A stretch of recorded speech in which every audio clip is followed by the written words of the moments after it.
Hey everybody, welcome on our channel. In this video we are gonna see, what if Naruto got neglected and builds the new empire? Part 3. If you are new on the channel, don't forget to subscribe our channel and like the video too. So without wasting any more time, let's start the story. The whole Jinchuriki group and their team have been amazed inside the Death Star. Proxy gave them the tour of the entire place that they were trying their best to list every part of information they can get from this place, with all of its technology and weaponry. After observing the Death Star they followed Proxy to the elevator. "This is where my master will be, he is on the top floor," Proxy said, showing them the inside of the elevator. "This is your master's office, I don't see him and isn't too small to be a office," B said to everyone who looked at him thinking he was insane. "I take that you all have never heard of an elevator before," Proxy said to everyone to shook their heads. "Let's just say it will take us high up to where he will be, alright, enough with it, everyone get in." Everyone got into the elevator, however it was a tight fit for them except for Proxy, who didn't feel anything for being a droid and all. "Ugh, Killer B, can you do me a favor and suck in that gut of yours so that we all won't suffocate," Samui said to her big brother nicely to B. Killer B nodded and inhaled some air, thus holding his breath, making room for his team. "Is everyone comfortable?" Proxy announced to them, only for them to glare at him. "I'll take that as a yes," Proxy responded back at them. He pushed the upward button next to the door and suddenly the elevator started moving up. Suddenly they heard music from the speaker above their heads. Think of the music from Family Guy Star Wars, where Peter, Chris and Brian are on the elevator where it plays the Emperor's theme. "That music always bothers me. I see why Lord Revan find it quite annoying," Proxy said in his mind. Death Star, Lord Revan's throne room. They reached to the top floor of the Death Star, the elevator doors opened up to reveal a dark room. It had pipelines, computers round up into a circle, there were clear windows that can see outside space. And last, that thing they see is the mysterious hooded figure sitting on the blotted rotating chair staring at space. "See, so many star outside his widow." Everyone except Proxy knew that this person is Lord Revan. They entered the throne room. Proxy proceeded on walking until he stopped right at the stairway. Proxy stood there for a moment, then he bowed on one knee and placing his right arm on his metal chest. "I have returned, Lord Revan, and I have brought the Jinchuriki containers, and you're like you ask."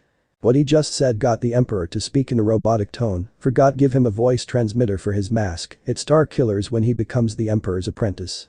"Thank you, Proxy," Revan said, making everyone besides Proxy shiver by the tone of his voice. "You may leave, Proxy, I will take from here." Proxy stood up and bowed his head to him.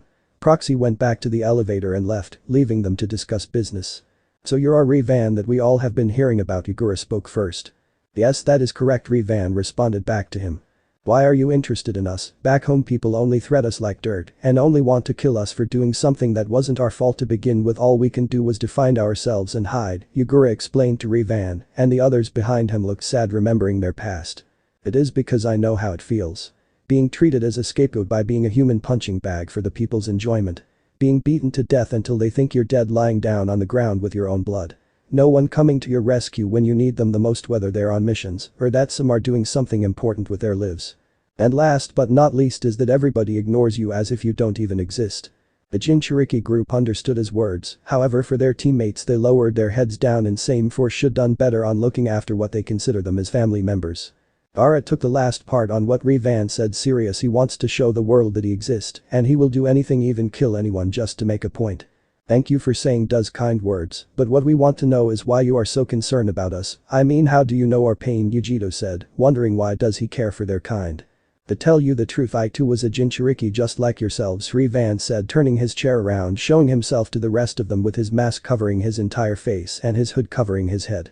"It's the masked man," Chijuro yelled out, catching our attention. He took out a gigantic twin sword wrapped in bandages.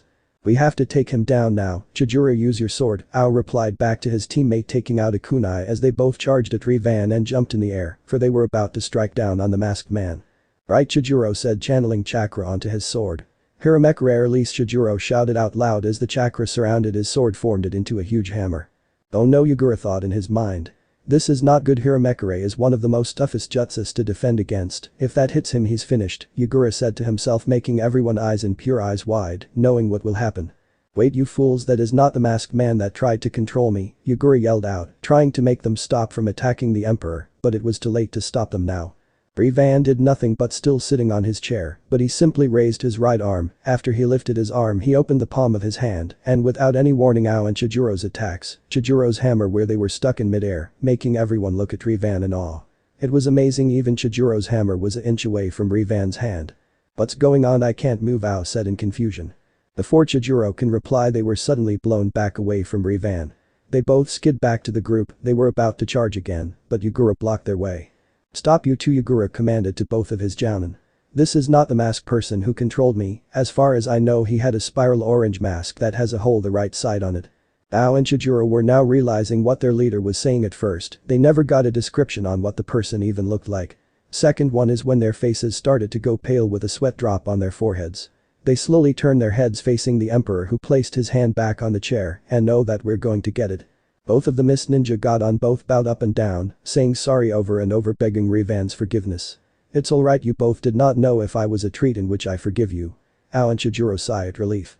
"However, as for you, Mizukage, I want to know all about this masked man later." Yugura nodded as his followers walked back to him with the others. "Hold on a minute," Yujito said to Rivan. "Don't tell us that you are the nine-tailed fox container," she said, shocking everyone as they turned their heads at Rivan. "That's impossible," Utakata said. "From what I heard, the nine-tailed fox was sealed by the fourth Hokage's son and daughter. There is no proof that you are the nine-tailed fox," he said, making everyone see the truth. Rivan chuckled and stood up from his chair, making the ninjas hesitate. "Would it be easier if I were to tell you of a boy named Naruto Uzumaki, whose life was a living hell? The reason he was like this is because his father, Minato," Rivan said his name with a venomous voice, "used him as a scapegoat. He favored his daughter, who got love, fame and respect, while her brother was neglected, ignored, and was almost getting killed by Chunin, being burned alive, only to be saved by the three goddesses Kami, Yami, and Shinigami. The boy was alive only to save by the Nine Tails, who cared for the child like she is a friend to him, but he ends up losing her, for she used her own strength to keep him alive, which caused him so much anger that he couldn't see himself like this, so he helped others, so that he won't see them suffer just like he did. This caused the girls to be in tears. This Naruto person has suffered so much that he almost got killed. Even worse is that his family wasn't there to come to his rescue." As for the male ninjas, who thinking in their thoughts, seeing how their lives were like, only to find that they still had those looking out for them, but after hearing Naruto's life was hit them the most, but Gaara, this was the first time he is shocked. "He is just like me, but I still had my brother and sister that cared for me, but all I've ever did shunned them away from me," Gaara thought in his mind, remembering the things that happened back on his home village when he was a child. Rivan continued to speak again. "However, in order to take on the role of the avatar to the goddesses, Naruto must give up his heritage of a Uzumaki and Namikaze in order to take the responsibilities of protecting those who need someone to save them. Naruto was powerful that his master gave him a new name. Even Naruto agreed on it because he doesn't want to remember his life from the past." Rivan walked towards to the widow, looking at the stars in space. Then he learned that his master was inhuman, that controlled the entire galaxy, making everyone his slaves and treating them as if they were his tools for his enjoyment. But Naruto had enough. He killed his own master in his sleep. After his master's death, the emperor's army accepted him as their new leader and followed him to fight for the good of the people, taking up the name Darth Rivan. He said his name, turning around facing the ninjas. Everyone were now in total shock. This person has been blessed by the three goddesses, also becoming the most powerful person in the entire galaxy, and is also the fourth Hokage's son. Yukankuro said with hesitation. "You're Naruto Uzumaki?" "Yes," Rivan replied as he raised both of his hands and placed them on his mask. Rivan took off his mask, revealing his face to everyone. All the girls blushed, see as how he was amazingly handsome, that they just want to faint or just be lost in eyes. However, for Shizuka, she remembered she had to fight Naruto Uzumaki for his hand in marriage if the story he told everyone was true, that he is strong. She took a step forward, said, "Darth Rivan, I, Shizuka, hereby challenge you in combat for your hand in marriage," she said, making the girls go pale at first, then glared at her, while the male ninjas except Gaara are looking at Rivan with jealousy, for he had the ladies' hearts. Rivan's eyes opened wide. He placed a finger on his ear to make sure he heard her right. "Excuse Miss Shizuka, can you explain to me on what you are talking about?" Rivan said, wondering what she was talking about. Marriage. She told everything about the marriage that started where her mentor caught a ninja who was Jiraiya, entered her village, and they made a deal that she was destined to marry a student of Jiraiya that can defeat her because of a law from her village. Rivan thought in his mind. So my idiot godfather did a marriage deal with another village. Rivan took out a holocron from his pocket and lifted to his mouth. "Note to self, get rid of old fool," Rivan said as he put the holocron back in his pocket. "You know Jiraiya?" Shizuka said to Rivan. "Know him, he was the reason that made my life a living hell because of his foolish mistakes. Everyone could not believe the legendary Sannin had done this to him. They looked up to him, but now they know that he is a disgrace to everyone. Even if you're not part of your family anymore, I still promised my mentor that I have to face you in combat to see if you are worthy of being my husband," Shizuka said in serious tone, making Rivan see that this was a serious matter. Revan had no other ways of avoiding this, but the only way to make this right is to beat her and prove to the others that he is telling the truth about his life. Revan sighs and walks down the stairs from his chair looking straight at Shizuka. If this is really what you want to do, then I have no right to stop you. I accept your challenge, plus it's been so long since I had a fight with someone, so let's do this. But let's fight in the training arena. I rather no, let my office be a mess. Revan walked towards the elevator. Without looking behind, the others sweat dropped and just followed suit and did what he just said. Death Star training arena. Everyone arrived. What seems to be large dome that has white walls and ceilings with square tablets everywhere, 3 large balconies, one on top of the entrance door and the 2 of them on either side. In the middle of the room was a large square platform where people in the army like to fight one another to test their skills to become better solders. Everyone looked at the training arena in awe that it is so cool that Revan has his own training grounds. Samui talks to Yujito. Wow, this is so awesome, this whole place has everything. Hey Yujito. Yujito looked at her sister with a smile. I know this is pretty amazing. Yudikata listened to their conversation and listened to his thoughts. I have to agree with him. Revan is smart to keep his skills in check. Revan steps up to the platform while Shizuka followed behind him. Shizuka stood on one side of the platform while Revan stood the other side. Shizuka got into her fight stance while Revan stood there. What's wrong with you? Aren't you going to get ready to fight? Shizuka said to Revan, who she can see that he was not taking this fight serious. If it's not too much trouble, you can attack first, Revan responded to Shizuka, making her cheeks blush faint pink while glaring at Revan. Very well, wind style violent whirlwind.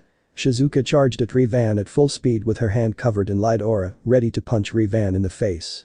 Revan sidestepped avoiding Shizuka's attack, but then he was suddenly blown back away from Shizuka's fist, making him flip backwards and skid until he came to a complete stop. Shizuka sure has gotten stronger, Hayudikata-sama Haderu said to her master, who was focusing on the battle. She has, but that Revan is what I'm concerned about. What do you mean? Let's just continue watching and see how far this will go, making Haderu nod back at him. Pillar B was watching her performance and thought to himself. Her speed is fast, but not as fast as me, and that jutsus of hers is just like my lariat, but mine however is deadly, that with one swing of my lariat, they will be split in half. Back in the fight, Revan stood back up. I see you channeled chakra into your fist to increase your strength, but not only that, you used wind style to make sure that I get blown back. I have to admit I am impressed. Shizuka's face began to shake in anger, as if this Revan isn't taking this fight serious. Shizuka got ready for another attack, forming hand signs. If that attack didn't get the first time, Shizuka said, pulling out a few kunai from her pouch. Then let's see if you can dodge this Nadeshiko style deep crimson dance performance, she said, jumping in the air, spinning rapidly, throwing hundreds of kunai right at Revan. Yudikata thought to himself. Shizuka's jutsu is one of the most impossible things to dodge, no matter where her target will be she always hits her mark. I just hope she doesn't kill him. Revan lifted his right arm with the open palm. The kunai were about to hit Revan, but the kunai suddenly bounced off from what seemed to be an invisible barrier that surrounded Revan, protecting him from the projectiles. How is this possible? My attack should have hit him straight on, Shizuka said, wondering why her jutsu did not work. Han looked at Revan with wide eyes, thinking how he defended the girl's attack without forming any hand signs. His brother Rashi thought about the same as well, only looking at his brother, seeing his expression. Whoa, whatever that guy did, he sure is powerful to deflect those kunai, Fu thought, looking at Revan in awe. Revan laid down his arm and stood there for a moment, then spoke to Shizuka. It is my turn now, Revan said as he disappeared from everyone's sight, leaving Shizuka looking for him. Where is he? 1 minute he stood there, then he suddenly vanishes. Where is he? She said, looking around trying to find him, only to stop when she felt someone's hand behind her neck. I have won this fight, you have lost, Shizuka, Revan said to her from behind her as she dropped on her knees on the ground, for she was defeated. You have won, you are strong and worthy to be husband. Revan sighed while he shook his head. He walked around her, he stood in front of Shizuka and offered her a hand, helping her get up. You don't have to do this, I don't know what your village laws are about, but you have your own life to follow, where you have to follow your own path. Shizuka took his hand and stood up. But when she finally got up, all she did was standing right in front of Revan. Revan looked at her face, seeing bits of tears falling from her eyes. Revan always never liked to see a girl crying. He wished that there was something he could do her, but what he didn't expect to happen was Shizuka launched herself to Revan, embracing him in a hug, burying her face on his chest, causing him to blush. You said the same words as Sajiri said to me when I was young. I just don't know what I will do with my life now that I dishonored my village, and I just can't go back and face my village and tell them that I was defeated by Jiraiya's student that taught him nothing and still lost. Revan felt her wet tears staining on his clothing and looked at Shizuka still crying on his chest. Revan returned the hug to her, which Shizuka didn't expect him to do. You don't have to do that, Rivan said, trying to convince her to let go of her past. But I have to be married by one of Jiraiya's students, or I will be dishonored by my clan, and I don't want to let my sensei down, Shizuka said in a sad tone. Rivan looked back at the group of ninjas where he sees Shizuka's teammates looking at her with sadness, as it would have seemed she lost hope. Rivan couldn't stand this any longer. Rivan lifted Shizuka's face, making her look at him. If this is the only way, then I do this only if this make happy. The entire ninja group gasped what he said, but Shizuka was surprised. She was going to speak, but Rivan placed a finger on her lips which caused her to blush. You don't have to like me or anything, all I care about is seeing the people that I care about being happy, and that includes you, Rivan said, pointing at Shizuka's face, meaning that he also cared for her. Shizuka thought on her mind. He cares for me, that he is willing to help me. She got out of Rivan's chest and started to feel her heart beating fast. What is this feeling in my heart? It's beating so fast that I can't control it. Is it because I am falling for him? Shizuka thought, looking back at Rivan, who sees him smiling at her, causing to blush and looked away. What do you know about happiness? Gaara shouted out loud, getting Rivan's attention, and shocked the entire group, even his brother and sister. What do you mean? Rivan replied back. What I mean is that your speech about protecting the ones that people care about is nothing but lies. How can you understand how lives have been? Gaara said in anger. Temari and Kankuro looked at their brother and were worried that he'd go crazy and start killing anyone who is in his way. Rivan looked at Gaara, and he can tell that in his mind nothing but fueled with dark hatred. Rivan sensed his aura that is filled with no emotions and only desired hatred and destruction onto others for his enjoyment. Rivan closed his eyes, used the force to read his past moments from his mind to see what caused him to act this way. He saw every type of memory that were inside Gaara's mind and which caused to be pissed off. Rivan opened up his eyes, letting out a sigh. He walked towards the group with Shizuka walking beside him. Rivan stood in front of the red-haired Rakunai Sand ninja, who looked at Rivan dead in the eyes. I know why you are reacting like this, Gaara. You know nothing of my pain, Gaara replied back at Rivan.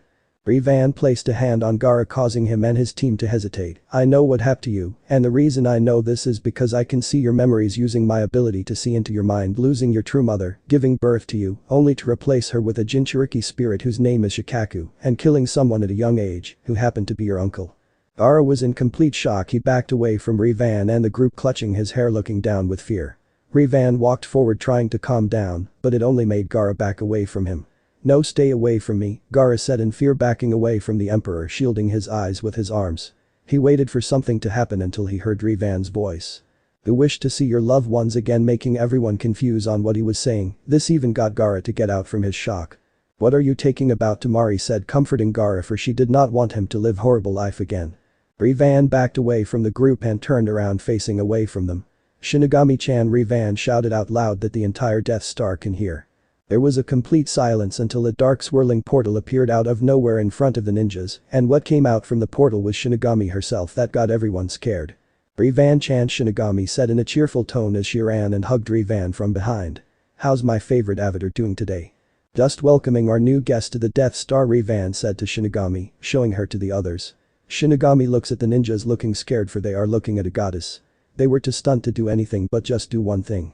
They bowed to the goddess all the way down to the ground, showing respect to her. Rivan and Shinigami both sweat dropped at their actions, so they just waited for the to get up. Anyway, Shinigami, there's something I need to ask from you, Rivan asked her, getting back to the topic. What is it that you need? Shinigami replied back. I need you to let me and Gaara into the kingdom the dead to see his family members one last time. I want to give him the chance to see his family. Shinigami looked at her soon-to-be husband with concern, placing a finger on her chin, thinking what to do. I don't know, Rivan-kun, if I do this you're going to have to owe me a favor, including my sisters, Shinigami said to Rivan, smirking and winking at Rivan. Rivan knew what she was talking about, which made Rivan shiver, knowing that he wasn't going to live for this. Okay, I get it, so may we pass? Rivan asked her. Yes, you may, Shinigami replied back. She turned around, facing the other direction. She lifted her arm as it is covered in dark purple aura, then at the palm of her hand, formed a sphere of darkness. She let go of it, letting float away. It kept on going until it came to a complete stop. The sphere extended into a portal, and inside it showed what looks like a big church that shows a bunch of people socializing with everyone. When the portal was ready, the death goddess waved goodbye and vanished without trace, leaving them gazing at the portal in awe. Well then, Gaara, shall we proceed? Rivan said to him, get a nod from him, as they both walked to the portal. Wait, Temari said out loud, making Gaara and stop. If Gaara is going, so my Kankuro, you stay here, making Kankuro confused why she asked him to stay her, but he does not want to argue with her sister, so he decided to leave her be. No, I must do this on my own, Gara said back to her sister. You are my brother and I promised our mother to look after you and I am not going to leave you on your own, I going with you. Plus I also want to see her too. Gara didn't have time to deal with this, so he agreed to her and proceed going into the portal. Oh, I almost forgot. Revan remembered getting his communicator from his pocket and placed a call on Proxy. "Ah Lord Revan, what can I do for you?" Proxy said on the commentator. "I need you to come to the battle arena and tell the ninja group on what they will be doing working for the Death Star." "As you wish, I will be right there," Proxy said, ended his connection with Revan. But that said, Revan led the way for both of the sand ninja into the portal. Kingdom of the Dead Shinigami's palace. Revan, Gara, and Tamari were inside a dark cathedral that everywhere looks dead, spiderwebs covered on the walls, skull heads and bones on the floor, which made Tamari scared seeing all of the creepy stuff surrounding her. "Where are we?" Gara asked Revan, wondering what kind of place they were in. "We are in the kingdom of the dead where people who have died they will always end up here to be judged. Weedier, they will go up to heaven for their pure souls, as for the ones that are nothing but sinners I taken to hell where they will be punished for their crimes on earth." "How are going to find our mother and uncle? There are too many people here, it's hard to describe them with such a huge, and not to mention this place is starting to creep me out," Tamari asked Revan with not liking staying here for that long. "We have to talk to the Chancellor up ahead, only he will know where your family members are," Revan said, pointing at the hooded skinned skeleton, writing on a huge book with a black feather on his desk. "I also need to know your family members' names so that the Chancellor can bring them here." "Our mother's name is Karura and our uncle's name is Yashimaru," Tamari said, telling Revan her family's names. "Thank you," Revan said to Tamari. "Now follow me and don't say anything. Some of the people work in the cathedral doesn't take it too kindly to mortals who are the living, so let me do the talking." Gara and Tamari looked at each other and looked back at Revan with a nod back to him. Good, Revan replied as they made their way to the Chancellor's desk. They stood in front of the Chancellor's desk, seeing the hooded skeleton still writing on the paper from the book. "You three stink of the living and you are trespassing into this world of the dead," the skeleton said in a dead tone. "You are not welcome here," looking right at them with his lifeless eyes. "Hey, relax, Chancellor, these two are with me. Didn't Shinigami tell you of our arrival?" Revan said to the Chancellor. The hooded skeleton looked closely at Revan, then stepped back with shock, realizing who he was talking to. "Oh, Master Revan, yes, I have heard of your request from Shinigami. I do need the names of the Sand Ninja's family members." The Chancellor placed a paper that says place names of the people you would like to see again on the top line. Revan signed both names of the two people Gara wanted to see. After he was done signing, he gave the paper back to the Chancellor. "Okay, everything is in order, I will summon them for you," the hooded skeleton said to the group when suddenly a dark portal appeared next to the Chancellor desk. "And then what happened?" "You have about 5 minutes, then you must leave the realm." "I'm sorry, but those are the rules in the kingdom of the dead," the hooded skeleton said to the group, but it made Gara sad that he only had little time to see his mother and uncle. But right, he did not care. The only thing he cares right now is reuniting with his family. "Hasan," Yashimaru, Gara said in a low-toned voice, looking at Karura with tear running down his eyes. "Gara, is it you? Is it really my baby boy?" Both Yashimaru and Karura said to Gara, who also have their eyes in tears, but with happiness. Gara still looked directly at his family and without any hesitation, he ran towards them with open arms, yelling out Hasan and Yashimaru, giving them a tight hug while crying. Karura and Yashimaru did the same thing as they were happy to see their grandson. Tamari looked at her happy family and looked at her brother. She couldn't help but smile, seeing as how her brother's face showed love to her mother and uncle. Tamari turned her face around only to see Revan smiling at her, which made her blush looking at his handsome face. "What are you looking at?" Tamari said, shuddering. "Go with them, they are your family, aren't they?" "Your family too," Revan said, convincing her to join them. "Thank you," Tamari replied too as she ran to her family, who saw her running up to them. Tamari, both of her family members said with joy before Tamari gave them a huge hug. "I'm so happy to see you guys again," Tamari said to her mother and uncle. "We are also happy to see you too," Karura said to her daughter. But then her eyes went wide. "Wait, how did you get here? Don't tell me you died from an accident or did someone kill you, and where is your brother Kankuro?" she said in a venom voice, wondering who could have done this to her children, and it scared her brother because of that voice. After all, she always had a thing of having a temper when they were kids. "No," Tamari shuddered, raising her hands up and waving them left and right. "We came here by Revan because Gara wanted to see you both, and Kankuro's fine, he decided to stay so he can give us the information when get back." Karura sighed in relief knowing that her children were alright. Yashimaru washed the sweat from his forehead, glad that his sister calmed down. "I'm just glad you all are safe," Karura said, still comforted Gara in her arms as Gara did the same. "Anyways, who brought you here?" Yashimaru said in question. "We were brought by Revan," Gara said, wiping away his tears, and showed them to Revan, see him waving at with a kind smile in his face. "Who is that guy?" Karura asked her daughter. He is the emperor of the entire galaxy and he is helping the Jinchuriki containers including Gaara by saving them from the Akatsuki so they won't capture them and use them for power. Both adults' eyes wide. This Revan had to be powerful to become ruler of the galaxy. The family got up onto their feet and walked towards him. Thank for saving my son from being in danger. Revan rubbed the back of his head sheepishly. It was nothing really, I just don't want them to end up like me. You are a Jinchuriki as well, Yashimaru said to Revan in question. I used to be one, but I rather not repeat myself, but I could tell that I'm number 9, Revan said holding his fingers up. Gaara stood in front of his uncle and mother with sadness. Mother, please forgive me from replacing you with a Jinchuriki that I thought as you, Gaara said looking down in shame. Karura looked at her son and couldn't blame him, he was alone his entire life, raised by his father, who only saw him as a weapon for the villagers' use which he saw his life from heaven. It's okay, Gaara, Karura said comforting Gaara in a hug. I saw how your life was when you were young and the only thing I can do was blame your father for making you like this and I want nothing more than to come back alive and tear him a new one, she said, causing Gaara to smile, know that her mother cared for him. And I am sorry as well, Yashimaru said joining them in their conversation. I shouldn't have answered your father's mission on assassinating, so I decide not to take our fight serious and let you kill me. I know you didn't try to kill me because you were young and scared not knowing what to do, you just hesitated and just acted fast. Thank you, Gaara said thanking his uncle for his forgiveness. But now he had anger on his father, even his sister Tamari had the same expression. By the way, Gaara, are you having any trouble controlling the Jinchuriki within you? Karura asked her son if he was having trouble controlling the tailed beast from his past.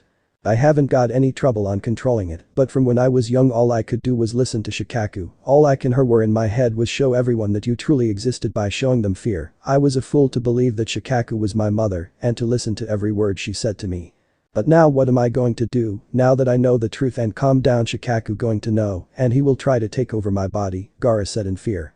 Now everyone was at a standstill, now that Gaara has finally matured and stayed calm down his killing instinct, Shikaku will have the upper hand and try to possess Gaara's body and will be free to do whatever he desires. I can handle that, Revan said making the family look at him. Ever since I became the goddess's avatar they gave me some of their power, I have every type of jutsu that I can use. And I believe I have the jutsu that can help you control the tailed beast and let you control his chakra without having to ask for permission. Everyone was stunned on what Revan said. He can help Gaara control Shikaku. If it's the only way that I won't end up being a monster that will kill innocent people, then I accept your help, Gaara said. That made his family look at him with encouragement. Very well, but first, Revan said as he removed one of his metal sharp fingerless gloves and left the other one on. He sliced his open palm with his sharp ring fingers. He did not feel any pain from the large cut, then he spread the blood all over his hand, and after he'd done that Revan conjured 50 hand signs fast that it made it impossible for the family to see any of the hand signs until he stopped with the final hand, showing the sign of a dragon. Demon seal. Jinchuriki's bind. Revan placed his bloody hand on Gaara's seal on his head. The jutsu that Revan used caused him Gaara so much pain that they both fell on their knees, but Revan kept his strength to continue the jutsu. Inside Gaara's mindscape. What's happening to me, said a certain Jinchuriki as his entire body was covered in chains. No, this can't be happened to me. I have come this close of possessing this child's body. Shikaku looked outside to see what was causing to lose his strength. He looked outside and saw someone placing a seal next to Gaara's original seal. That guy, Shikaku said in anger. It's that guy. I can feel what was left of Yoko's chakra. No wonder he became so strong because of her. Damn you, whoever you, Shikaku said, becoming very weak as now he is finally in restraints. Back into reality. The seal that Revan placed on Gaara was finished. Gaara was about to fall backwards, but his family caught him before he could collapse. Revan was breathing heavily trying to catch his breath, but soon regained his strength. Gaara started to regain consciousness. He saw Revan's condition, then looked at her sister. Tamari-san, please help him. I will be fine, Gaara asked his sister. Tamari rushed to Revan's side to see if he is alright. Are you alright, Tamari asked Revan, hoping that he wasn't hurt like his brother. Yeah, I'm cough alright, Revan coughing a bunch of blood.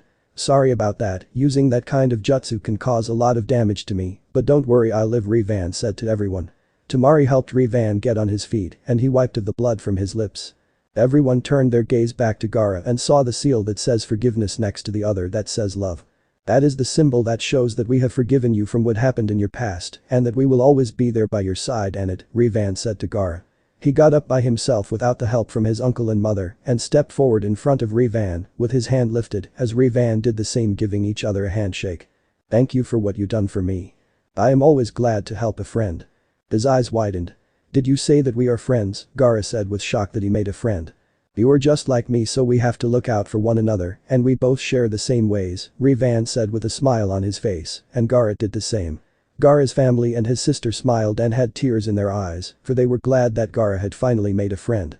But that soon ended when they all heard a large bell rung. Your time is up, all souls must return to their rightful place, the Chancellor said as he opened up the portal for the Kurara and Yashimaru. I'm sorry to ruin your family moment, but those are the rules, he said as he picked up his work and entered the portal. Looks like we have to go, Kurara, we must not keep them waiting, Yashimaru said to her sister, getting a nod from her as she turned to face her children with open arms. Gaara and Temari rushed to their mother with open arms.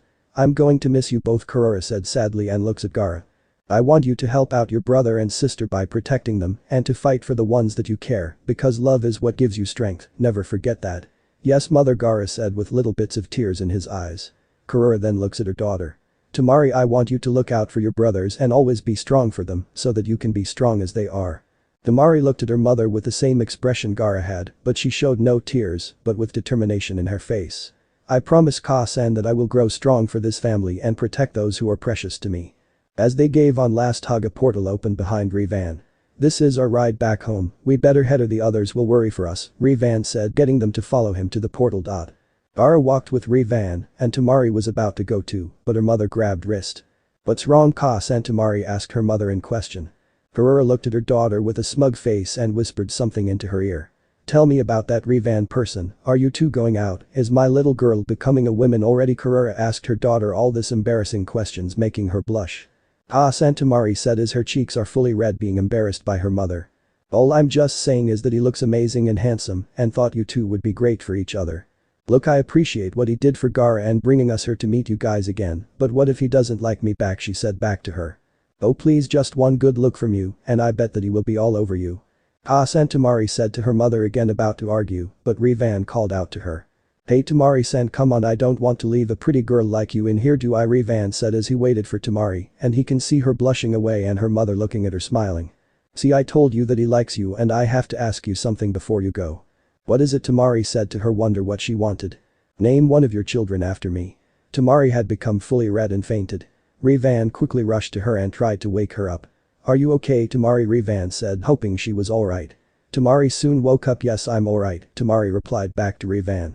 What caused you to faint like that? Revan asked her, which made her blush again, remembering what her mother said to her, and quickly. Nothing, it was nothing anyway, let's go back home, Temari said, dragging him as they entered into the portal. She looked back to her mother to see winking at her and smiled. Back on the Death Star. Revan, Gaara and Temari made back to the Death Star and they saw everyone wearing strange outfits, some were the same, while others had different kinds of clothing, except for Kankuro, who was still wearing his cat-like outfit. What's going on here? Gaara said as Revan put a hand on his shoulder. I'm asked friend Proxy to explain what you and everyone will be doing working for the Empire. It is just like doing missions as a ninja, only we will be fighting for good, fighting in the ways of the Force that will make you stronger than anyone that comes in our way, helping lives and also proving to those that we are not demons or monsters. But why isn't Kankuro in an outfit like the rest of them? Temari asked. Kankuro steps in. They were going to give us the uniforms of our choice, but I remembered that we have to apply for chunin exams, so Proxy said he'd give us our outfits once we finish the exams, and then we can come back here to receive them, making his brother and sister not understanding that they have exam first. Everyone were comfortable wearing their new GD outfits that in their minds were thinking how fast and agile they are. Revan looked at everyone and knew that was going to turn out great, but then he heard his communicator go off. He looked at his device to see who was calling and saw his sister's name, Narumi. Narumi, why would she be calling me right now, he said, thinking why would his sister call him soon, as he looked at the others and said, I will be right back, I have to answer this, he said to the others, getting a nod from them. Revan exited the combat room, went to his throne room and answered his communicator. Revan, are you there? Revan heard her sister sounding like she was scared. Revan quickly responded, yes, I can hear you, just stay calm and tell what's got you like this. Hansa-san's friend Tsum warned us about Minato's plan of making us mothers in a breeding factory. He plans on doing this during the exams. Also, I can't enter the chunin exams thanks to his stupid law of whichever melanin wins the exam have to marry me, and I don't want married those disgusting men. That bastard, I knew I should have kept a closer eye on him, but turning you and Kushina into breeding machines, I'm going to kill that asshole if it's the last thing I do, Revan yelled out with rage covered in a dark aura. That's not all, Makoto Uchiha has to marry a strong ninja in the village too, and if she refuses or doesn't find someone to marry within a week, she will meet the same fate as we are, not even her own son Sasuke cares for her. Please Revan-kun, I don't want us to be raped by those disgusting men, Narumi cried out, and Revan can't see the sadness in her face, then something came into his mind. Don't worry Narumi, that isn't going to happen because I am entering that exam and freeing you from this horrible fate. Narumi's eyes were wide as she couldn't believe how happy she was that her ex-brother was coming to save her and the others. But how if you arrive, if they see you they going to arrest you and put you into a cell because Minato's idiot student Kakashi described you.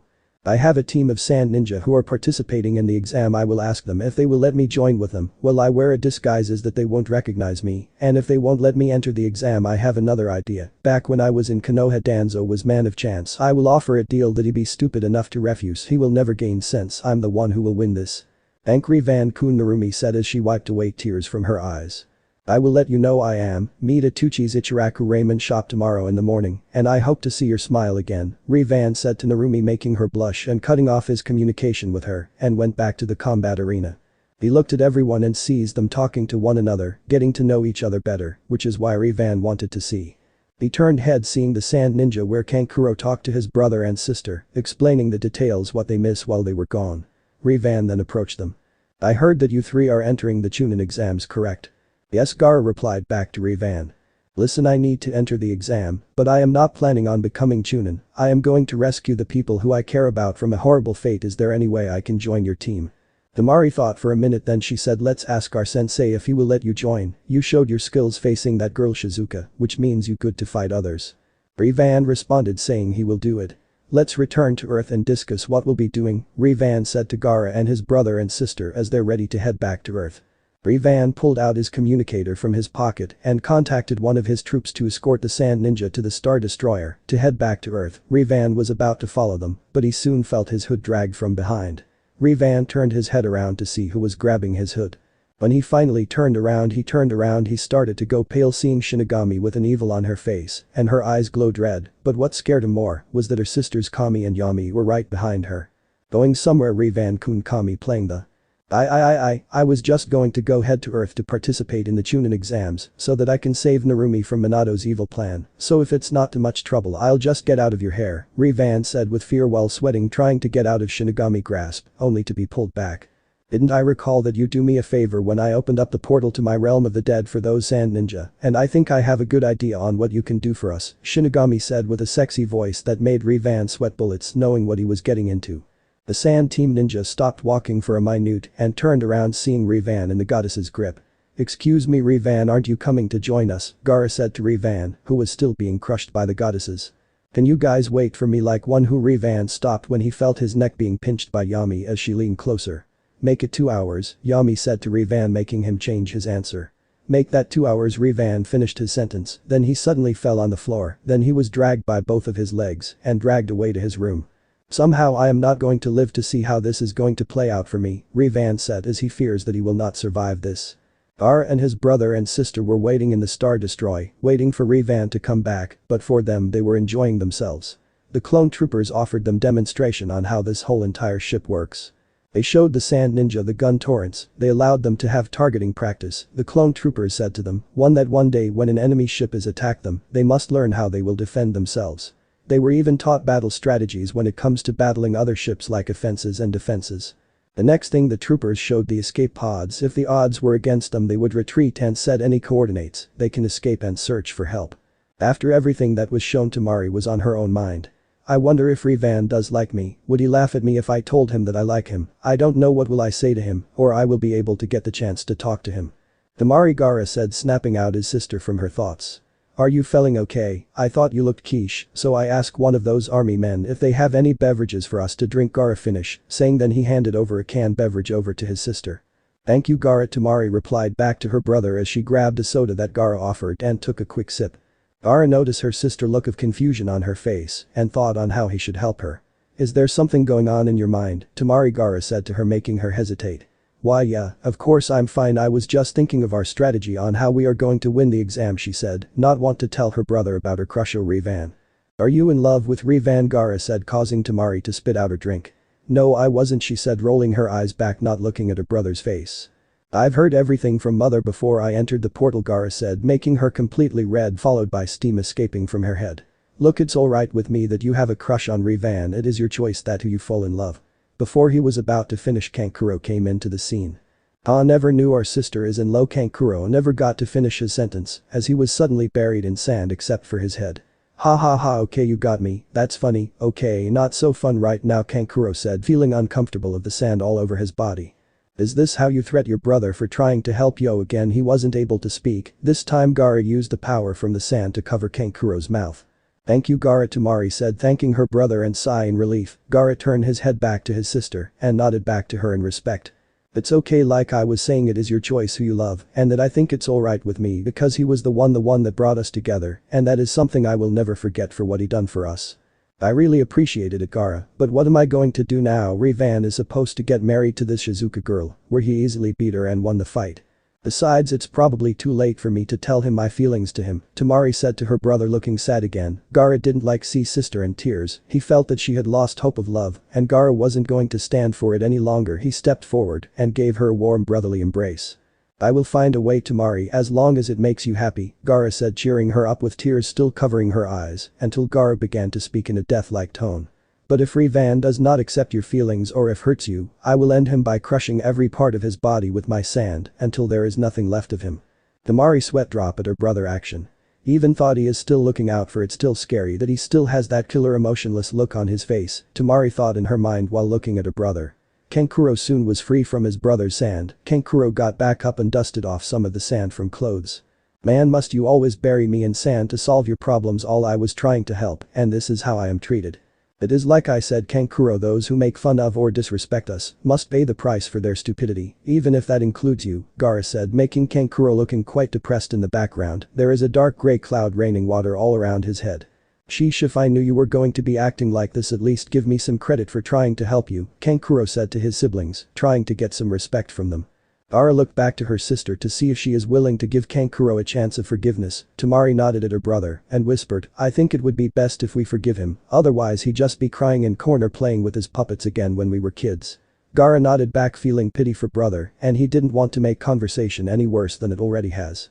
"I am sorry for my disrespect, you brother. You are a member of our family and we will look after one another even if you are a pain in the neck." Kankuro was happy at his brother's reply that even the dark grey cloud up on his head vanished, but hated the last part. However, he decided to let that slide. After everything was cleared up with them, they suddenly heard the doors open behind them, showing Revan walking all weak and tired, but was worse was his face completely all dried up like he was a walking skeleton. Temari rushed to Revan, who was about to collapse, but Temari acted fast and caught Revan in her arms. Revan soon regained some of his strength. "Thank you, Temari, was it?" Revan asked her. Temari nodded back and helped Revan get back on his feet. "Can you help me walk to the chair?" Revan asked her for help. Temari carefully helped Revan to the commanding chair, setting him down easy on the chair. "What happened to you?" Gaara said, asking Revan what made like this.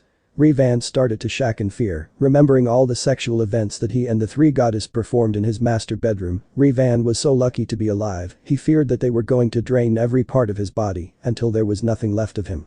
The sand team saw the reaction of him, seeing nothing but fear in his eyes. They wondered what was he doing for 2 hours. "I don't want to talk about it," Revan said, not wanting to talk about it. "Anyway, are all of you ready? Because I am going to the Hidden Leaf Village first to hear my demands on entering the exam with you and your team. And I want you to bring this to your sensei about me joining you," Revan said, handing a holocron cube that Revan left a message in it explaining the details of Revan joining the sand team, and said if their sensei agrees to Revan, he will give their teacher early retirement. "I am going on my own ship to leave immediately, while my clone troopers will take you all back to your sand village on Earth." Revan was about to leave, but Gaara stopped him. "Revan, there is one question I need to ask you something before you leave." Revan turned around facing Gaara. "What is it?" Revan asked Gaara, wondering what he wanted. "Back on your fight with that girl Shizuka, was it true that you said that you will marry her?"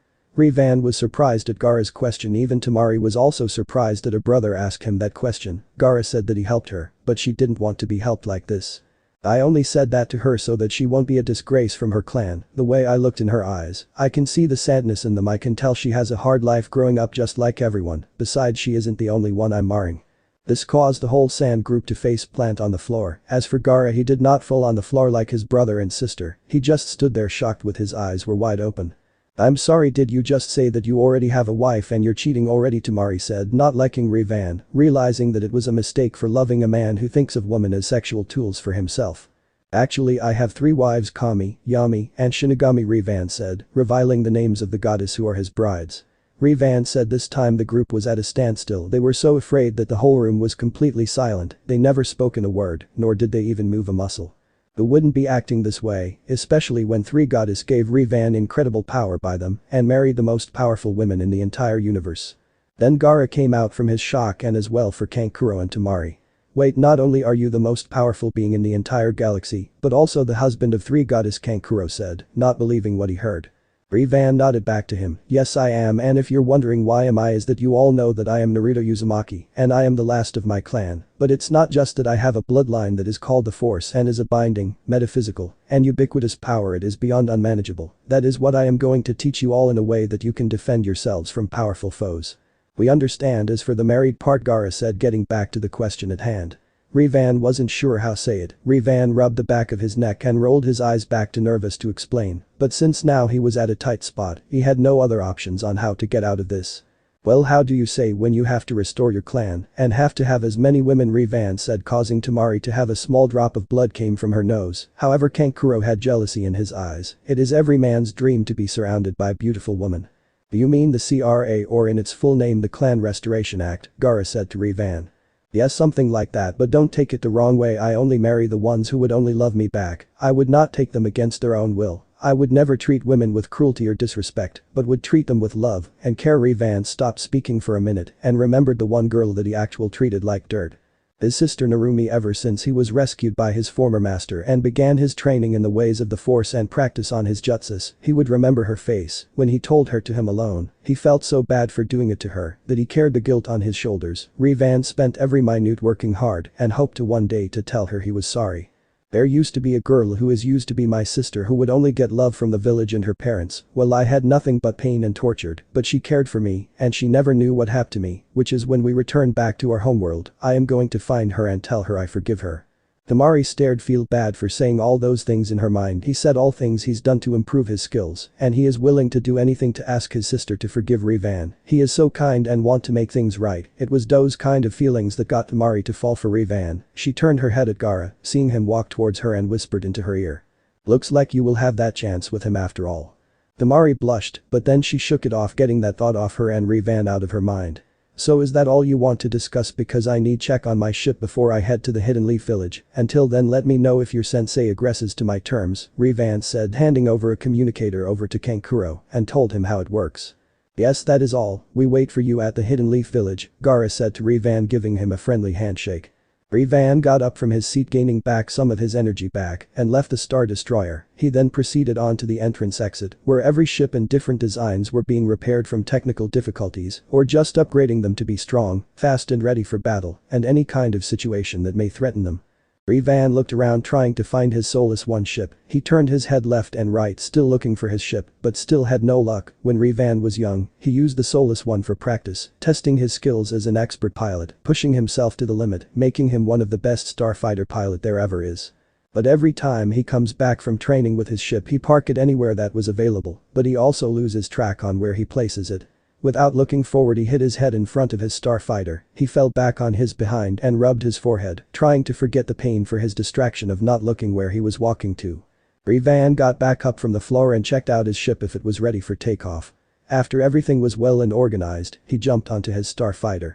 I got to remind myself where to park this thing, or else I'm just going to end up hitting my head on my own ship, otherwise I'll end up in a coma. Revan started his ship's power converter on his ship's command system and stared to lift him off the ground. Attention all troopers on Star Destroyer, please prepare takeoff. Get into positions, Revan commanded his clone army. The clone troopers got into their positions, turning on buttons, flipping switches, and waited for further orders from their leader Emperor Revan. Revan began to spec again, but this time he called the Star Destroyer that was ready to prepare for takeoff. All right men, prepare the Star Destroyer for immediate takeoff. Gaara, you better get yourself strapped in, including your brother and sister. As for you Kankuro, please try not to get sick this time and fasten your seatbelt. It took some time for my clones to clean up as well for that body imprint you left when Proxy brought you all to my Death Star, Revan said, making Kankuro scratching the back of his head, feeling embarrassed what happened to him. After he got over his, he looked Gaara and Temari as they shook their heads at Kankuro with disappointment. Hey, it was my first time on this so-called Star Destroyer ship, alright, let's just let it go, okay? Kankuro said, trying to convince them that it was just accident, but he was not going to get this. Let's just hope you don't get sick again, because if it is, I'm staying far away from you, Tamari said, making her brother hung his head in shame. Kankuro said nothing but just walked to his assigned seat. After the sand team got their seats and planted their seat belts and waited until they were ready. "Are you three strapped in?" said a trooper commander who came from the door behind them. The sand ninja turned their head seeing a clone trooper, but in a different outfit and color with an alternate pattern. Gara and his brother-sister nodded back to the commander trooper, showing that they were ready to head back home. "Very well, Johnny, Clay, Dom, activate all engine thrusters, check all weapon systems, and make sure everybody in this ship is ready to drop of the sand ninja to their homeland, and give their instructor Lord Revan's message as well, preparing to arrive to the Leaf Village." "Roger that, Commander Rex." The clone troopers were seated, they opened up the hologram panels viewing the ship's capabilities. They saw nothing wrong with the ship and began to lifting the ship from the ground and floated behind Revan's starfighter. "We are ready when you are, Lord Revan, just give us the word," Rex said, waiting for their lord's orders. Revan heard that his troopers say that they were ready. "Very well, open the gates," Revan commanded his clone army as they pulled down the switch on the control panel in the landing bay area. The doors began to slowly slide open, revealing the dark cold emptiness of space with tons of stars and planets all around. After the door were fully open with a visible force field protecting them from ever being sucked into the space. Revan flew his ship out of the Death Star first, not far from the entrance, then behind him came the Star Destroyer close behind Revan, but was above his ship. "Commander Rex, prepare for jump to light speed," Revan said on his communicator. "Get him to nod back." "You heard, Lord Revan, prepare to the jump to light speed."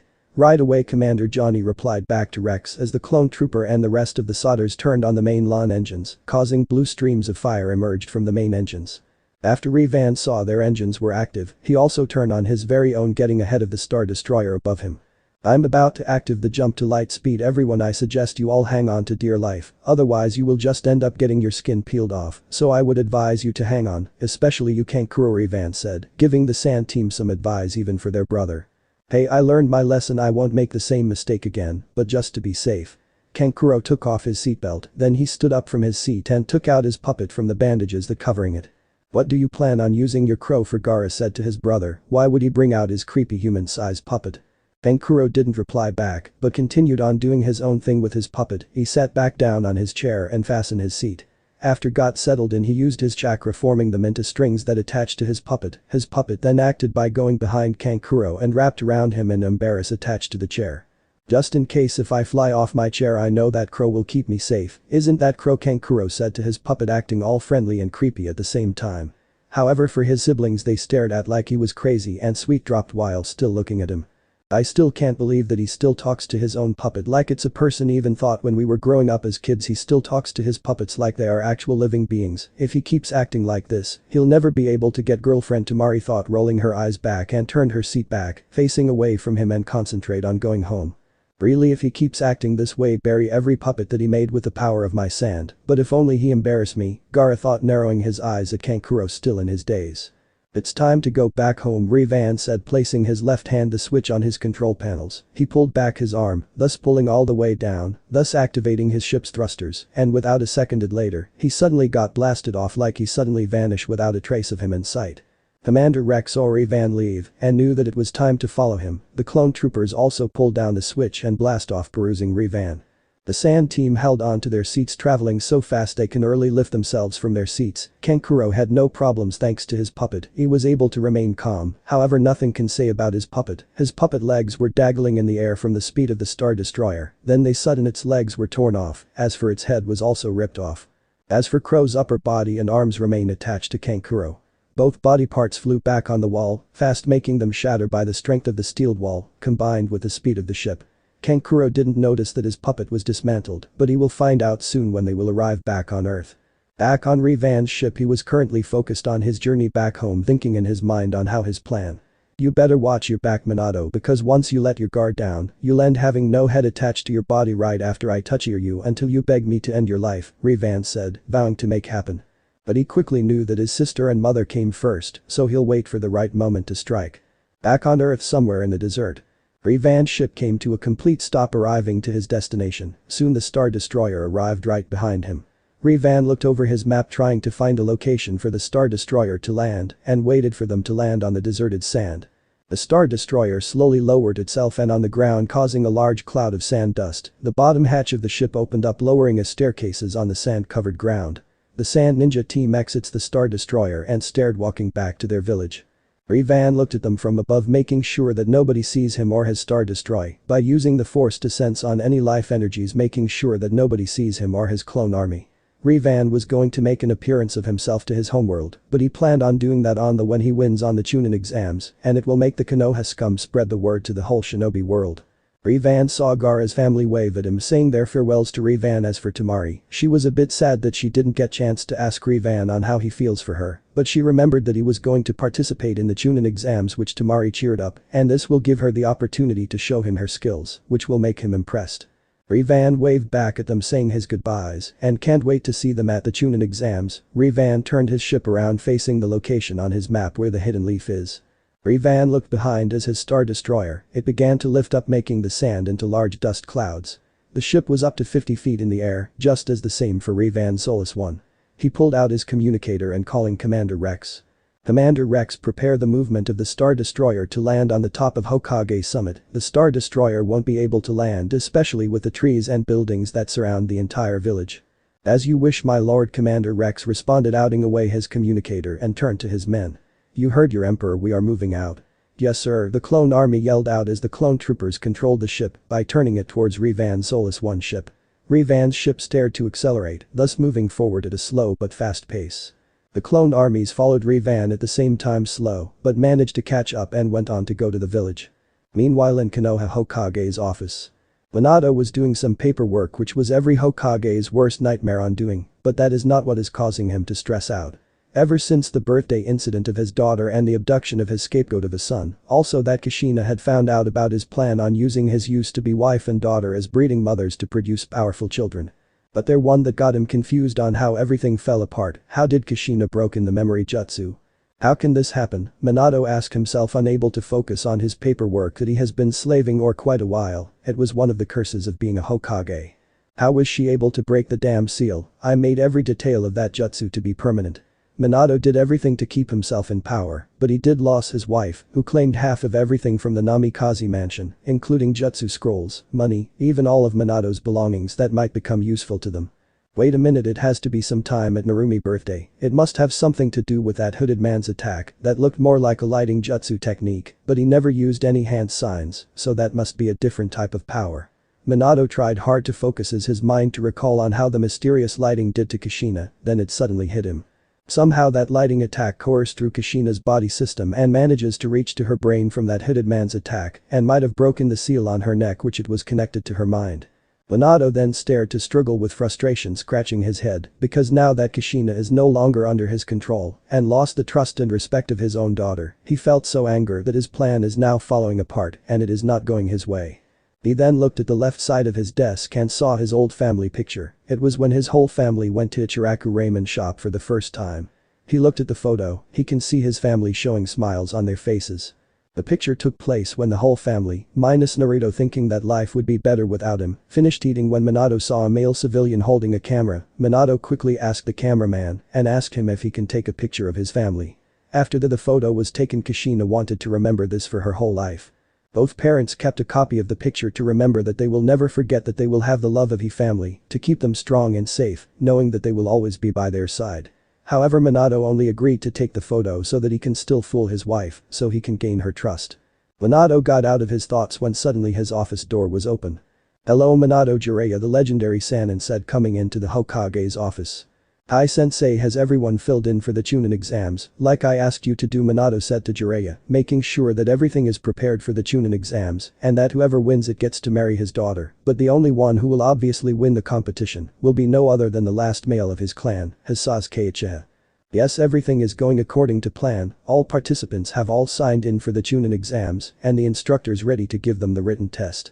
"Thank you sensei, if it wasn't for you we wouldn't have made plan to make Konoha much more stronger than ever," Minato said as he got from his seat and walked to the windows behind him, getting a clear view of the village, seeing all the civilians going about their business and just doing anything what can to get by. "Thank you Minato, I am pleased to work with you. Once Narumi is marred to the Uchiha, things will go our way. We will rule every other nation piece by piece. Everyone will feel fear when you have become the most powerful ninja of the entire world."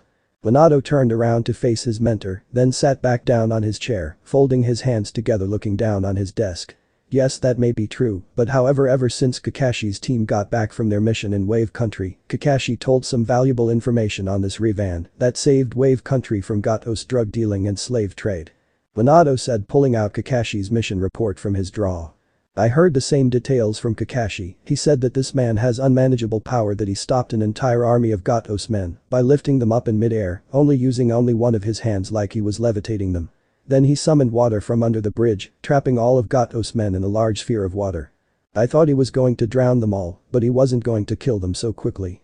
He added more suffering to them, shooting out lighting that came from his fingertips. His lighting was that similar Kakashi's lighting blade, but this Revan can extended it. He killed all of Gato's mercenaries.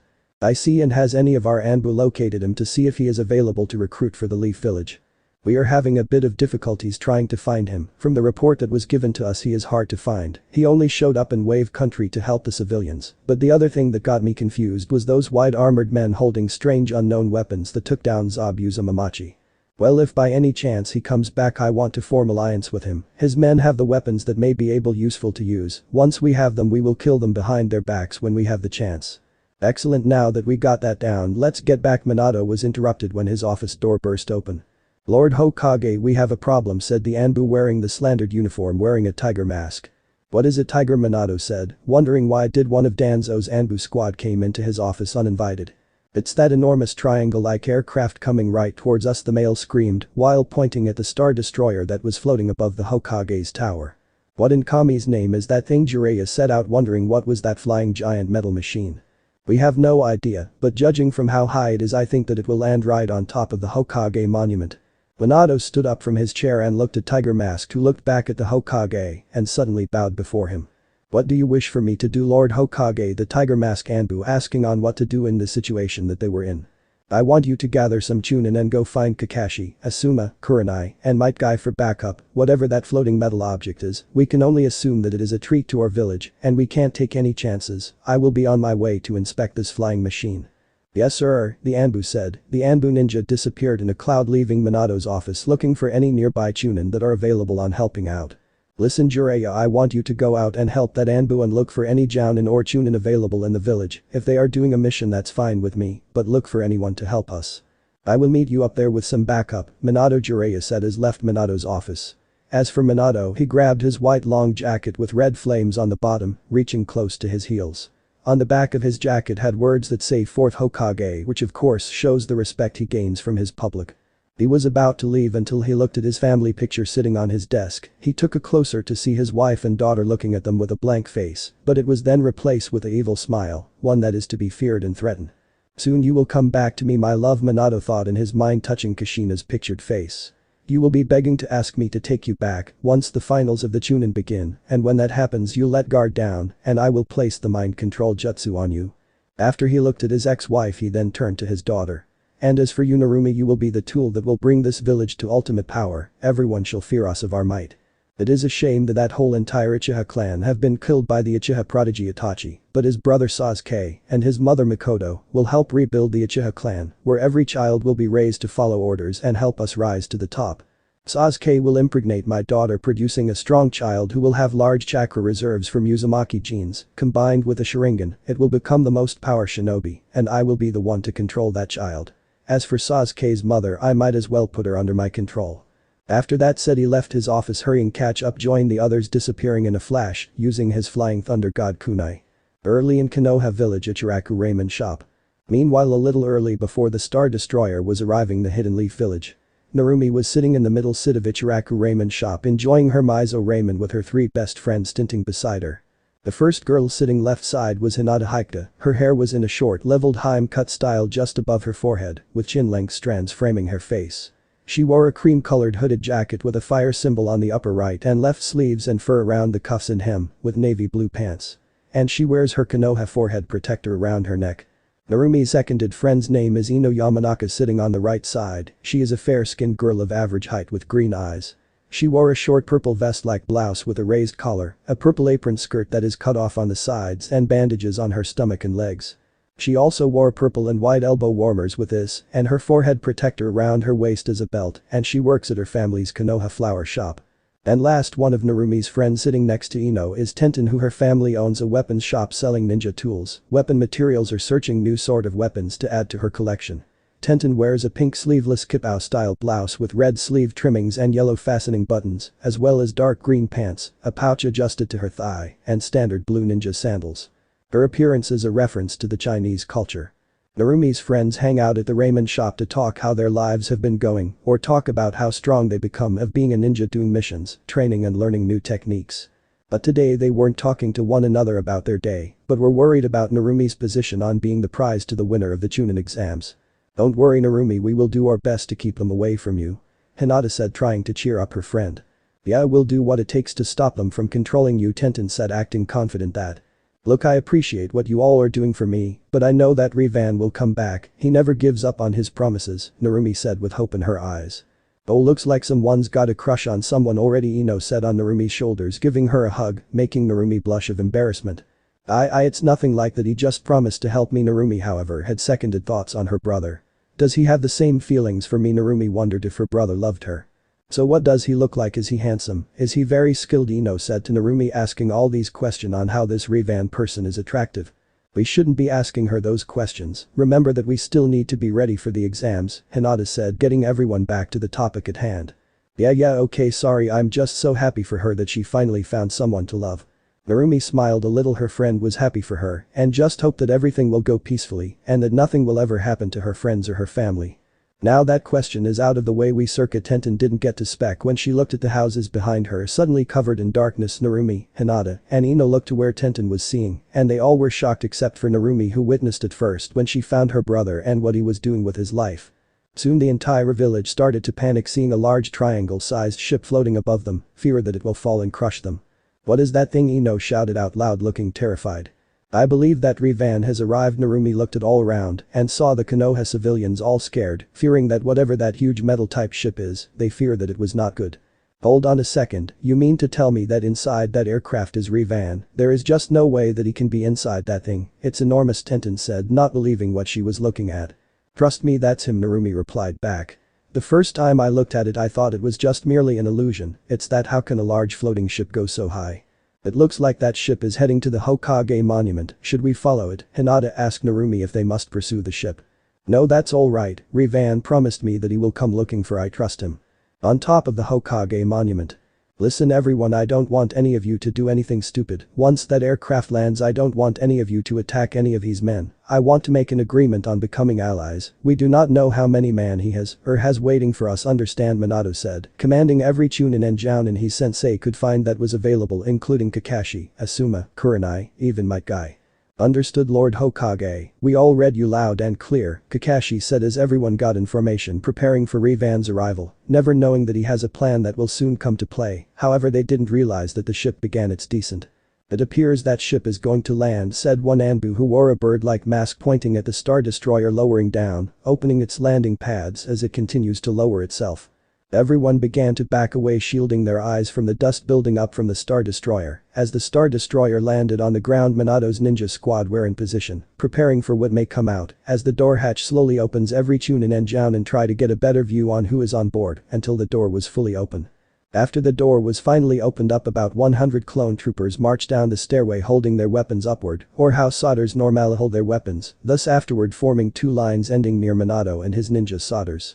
The clone troopers soon came to a halt as they turned to face one another, then positioned their weapons, placing them on their shoulders, and placed their right hands on top of their foreheads, saluting, showing respect to Lord Raven. Minato would expect Lord Revan to walk out from the Star Destroyer to meet him face to face, but what caught him by surprise was that the clones took a huge step back far away from each other. As for the midsection from the lines formed a large circle. Minato was about to ask what they were doing, but he was interrupted when he heard another aircraft that is preparing to land. Only difference is that the ship is small. As soon as the soulless one landed in the middle of the circle of clone troopers, Revan opened the hatch from his ship and jumped out, walking towards Minato, covering his combat outfit with a black cloak, with his face covered by his hood. Revan stopped in front of Minato, placing his arms together like his old master, Lord Sidious, does. "So you must be Minato Namikaze, Hokage leader of the Hidden Leaf Village," said all smug, making Minato lower his head, showing respect to Lord Revan, giving him respect, trying to get on his good side. At least until Minato gains his trust to gain access to his army's weapons and armory. You must be Lord Revan that I've been hearing about when you saved Wave Country. I am quite impressed that you signal-handed stopped Gatos men and 2 A-rank missing nin at such a young age. I'm surprised that you've heard of my organization, especially when you have witnesses by your side. Revan said looking behind Minato, seeing Kakashi standing his ground. But enough about that, I heard that you are constructing a little competition, Revan said putting his plan into action. What do you say we make a wager on this chunin exam? End chapter. So this part ends here. If you want to see next part of this series, like the video now and share the story with your friends. Bye bye.